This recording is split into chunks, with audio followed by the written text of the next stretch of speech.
Radio Sucesos 101.7 FM presenta su noticiero Sucesos con Milton Pérez y Verónica Larrea. Un periodismo libre para una democracia plena. Los hechos y las opiniones de los sucesos que marcan nuestro tiempo.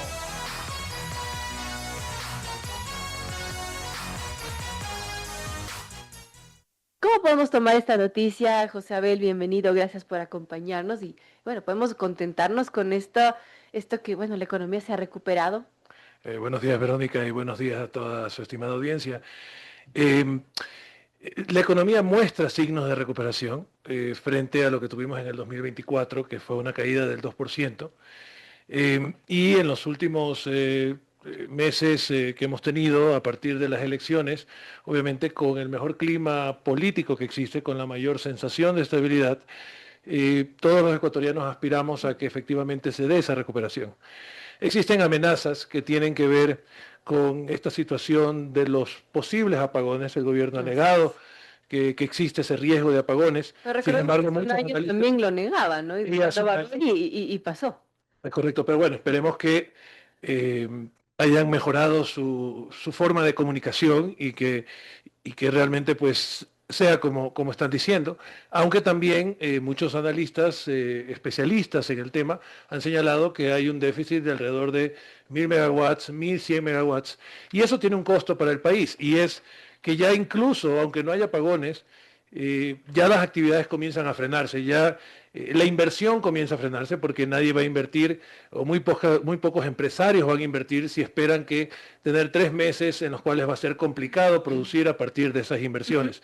Entonces, si no se aclara la situación de los apagones, esa expectativa de crecimiento del 2.8%, esa expectativa de crecimiento que tiene el señor presidente de alrededor del 4% y que yo comparto también que es posible viendo los números que tenemos del primer trimestre, esa expectativa va a comenzar a frenarse y finalmente vamos a tener, si tenemos los apagones, vamos a tener una situación en que se va a mermar esa recuperación. El mismo gerente del Banco Central señaló en una entrevista anterior que eran las pérdidas por los apagones estaban en los 1.900 millones de dólares. Eso aproximadamente viene a ser entre 20 y 30 millones de dólares por día, muy lejos de la cifra que señalan las cámaras, que están extremadamente equivocadas con su estimación, esta que citan a cada rato de los 12 millones de dólares de pérdidas por hora.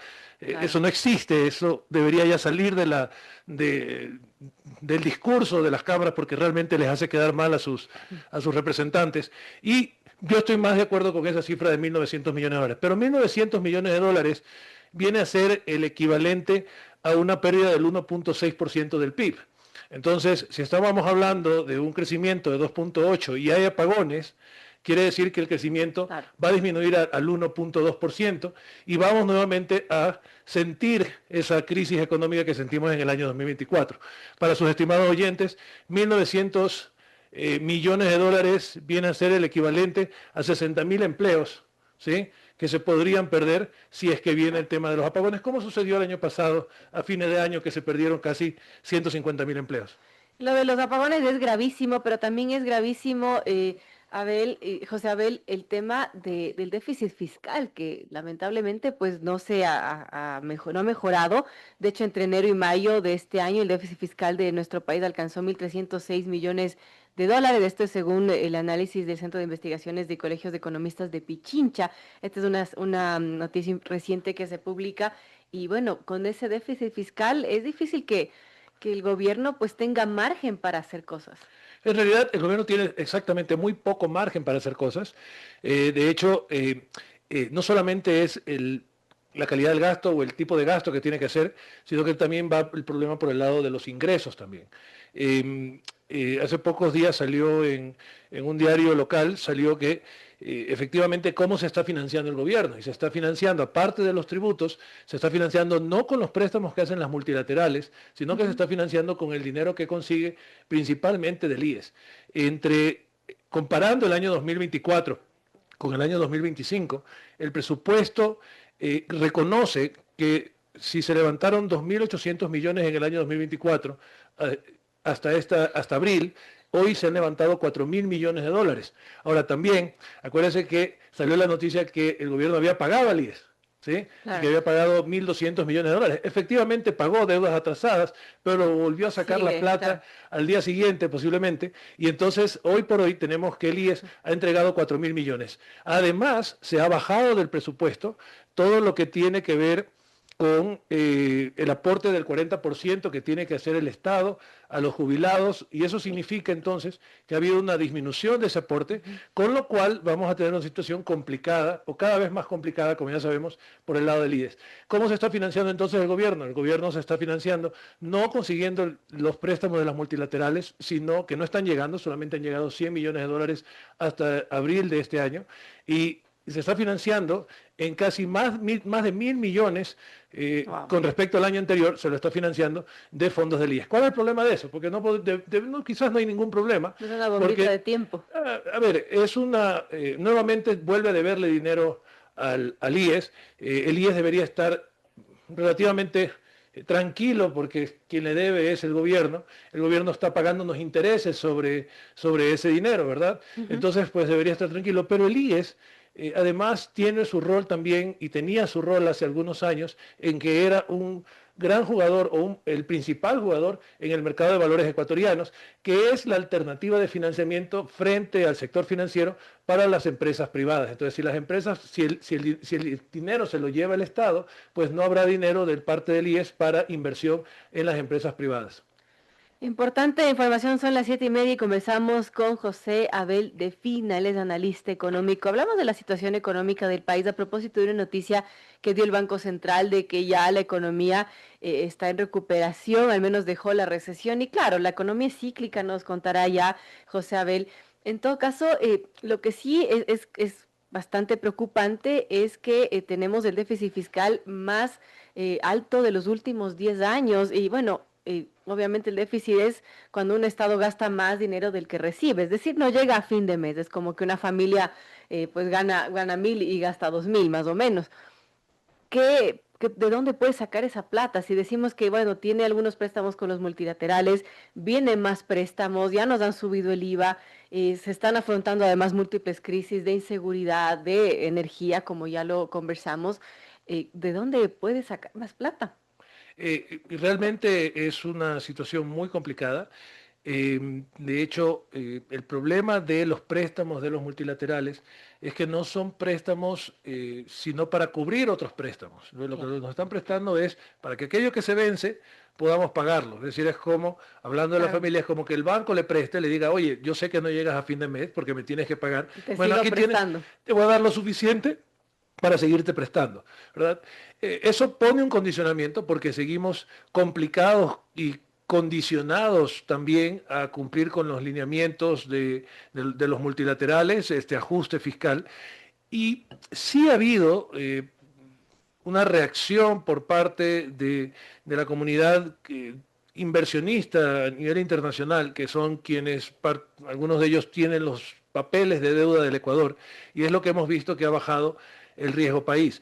La salida Claro. que busca el gobierno a los problemas de financiamiento del Estado, al problema sobre todo, más importante todavía, del crecimiento del país, ¿verdad? Porque seguimos estando estancados, aunque crezcamos un 4%, lo que estamos haciendo es recuperando el 2% del año Ujú. pasado y creciendo solamente el Claro. 2% este año.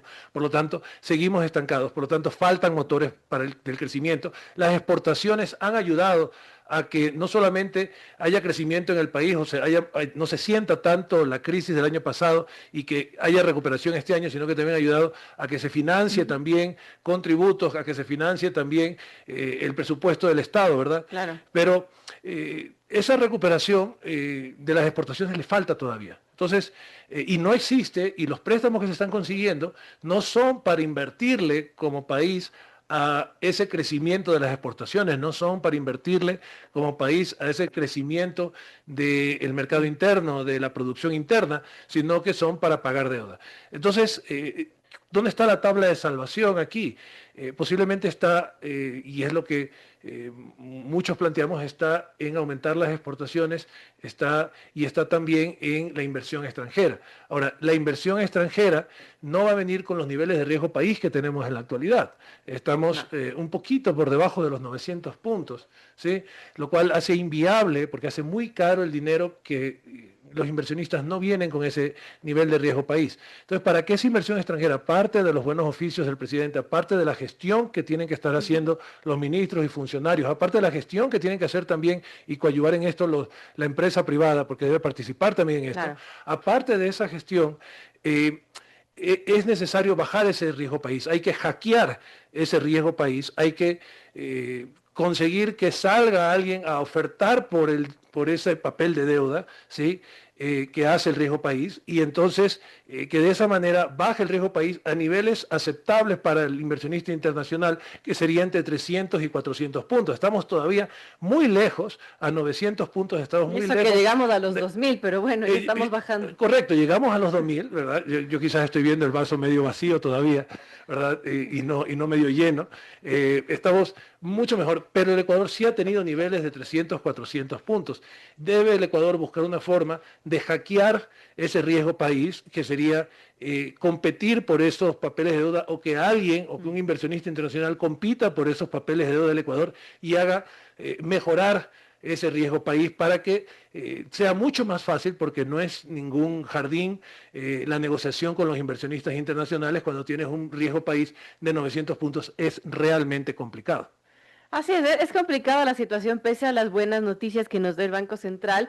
Bueno, el déficit fiscal está, las deudas están, las crisis están, así que bueno, con esta información, José Abel, ¿podemos ser positivos en estos próximos meses?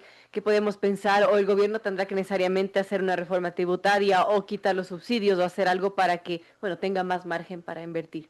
Hacer una reforma tributaria significaría subir los impuestos que quedan por subir. Son muy pocos, salvo que se hable de un impuesto patrimonial hacia la clase media o hacia las clases de mayores ingresos. No podría ir hacia las clases de menores ingresos, porque eso alteraría también la estabilidad política y la estabilidad social, y además la gente no tiene plata. ¿Sí? Significaría, no se puede mover todas las deducciones o exenciones que tienen que ver con el IVA, ¿verdad? No puedes mover el IVA cero a los alimentos, no puedes mover el IVA a la salud, no puedes mover el IVA. Subir más IVA, ya creo que la gente no admitiría. No puedes quitarle el IVA, porque si no, entonces la canasta básica subiría de los $800 a los $920. Significaría un golpe importantísimo Claro. a la economía de los ecuatorianos. Entonces, pero es cierto que al subir los impuestos, los inversionistas internacionales, los que tienen los papeles de deuda del Ecuador, se sienten más seguros de que el Ecuador va a poder pagar, y por lo tanto el riesgo país baja. Entonces impuestos a cambio de que mejoran los ingresos del Estado, a cambio de reducción de riesgo país. Si baja el riesgo país y tenemos la inversión extranjera, entonces hay como devolver esa subida de impuestos a los ecuatorianos. No estoy diciendo que se haga, porque lo que va a pasar es que en el corto plazo, en el momento que suban los impuestos, es posible que haya un frenazo, porque alguien podría decir, oye, subámosle los impuestos a la clase media y a los que más ganan, que tienen plata. Un ratito, los empleos que genera la clase media y la clase alta tienen que ver con los empleos profesionales, tienen que ver con los empleos de servicios. Entonces, no solamente los profesionales, ¿no? Entonces, tiene que ver con todo lo que es servicios, y eso entonces, si la clase media y la clase alta tienen menos ingresos porque pagan más impuestos, podrán gastar menos, no podrán gastar en esos servicios, y por lo tanto los de menores ingresos también van a ver sus fuentes de trabajo disminuidas. Entonces, realmente es como le dicen, es un problema que no tiene por dónde cogerle el hilo todavía, ¿verdad? Pero no debería haber más impuestos para que la recuperación sea posible. Ahora, si ya estamos en una situación en la cual va a haber una situación de apagones, ¿verdad? La economía va a comenzar a frenarse, la empresa privada va a comenzar a frenarse, porque ya toma previsiones del fin de año. Lo que no puede pasar, correcto, lo que no puede pasar es, estamos estancados, no tenemos salida todavía, vamos a una recuperación que puede ser del 4%, pero si tenemos una apagón. situación de apagones o se empeora la situación de criminalidad, lo que vamos a tener es un frenazo de ese crecimiento que vimos a principio de año y vamos a tener un segundo semestre el cual vamos a volver a caer en esta situación, posiblemente, ojalá que no sea así, una situación de recesión. Si hay apagones, vamos a perder un 2% del PIB, un 2% de crecimiento del PIB significa que del 4 que decía el señor presidente pasamos del 2, si el Banco Central tiene razón, del 2.8 pasamos del 1.2, perdemos 60.000 fuentes de empleo aproximadamente en ese tiempo y entonces se agrava la situación del Ecuador. Así es, así que ojalá nos esté escuchando desde Carondelet, hayan oídos y vean que no hay manera de que existan apagones de este año, Tiene así que que convencernos que no va a haber apagones. tiene que, así llegue el estiaje en septiembre como se pronostica, pues no deben haber apagones. Gracias a José Abel Delfina, eres analista económico. Hemos hablado acerca de la situación económica del país y como vemos ahí, si bien hay buenas noticias, el déficit fiscal es uno de los déficits más altos de los últimos 10 años, como lo ha apuntado el Colegio de Economistas de Pichincha.